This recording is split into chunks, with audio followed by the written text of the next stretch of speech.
നമ്മൾ പലതും പഠിക്കാൻ എത്രയോ സമയം നമ്മൾ മാറ്റിവെക്കും.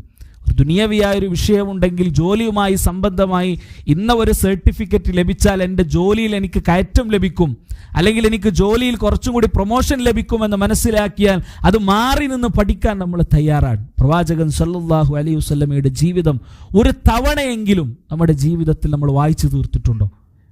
ഓരോരുത്തരും മനസ്സിൽ തട്ടി ചോദിക്കും, ഒരു തവണയെങ്കിലും ആ പ്രവാചകന്റെ ജീവിതം പഠിക്കാൻ നമ്മൾ സന്നദ്ധരായിട്ടുണ്ടോ? നമ്മൾ സമയം കണ്ടെത്തിയിട്ടുണ്ടോ? അത് കേൾക്കാനോ വായിക്കാനോ അതിനെക്കുറിച്ച് പഠനങ്ങൾ നടത്താനോ നമ്മൾ തയ്യാറായിട്ടുണ്ടോ?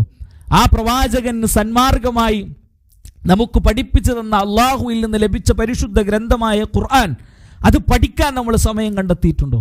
അത് പഠിക്കാൻ നമ്മൾ ഇരുന്നാൽ അപ്പോൾ തന്നെ ശൈത്താൻ അവിടെ വരും. പല തിരക്കുകളും നമുക്ക് ഇട്ടുതരും, അല്ലെ? പല തിരക്കുകളായിരിക്കും അങ്ങനെ ഒരു അവസരം നമുക്ക് ലഭിച്ചാൽ ഉണ്ടാവുക.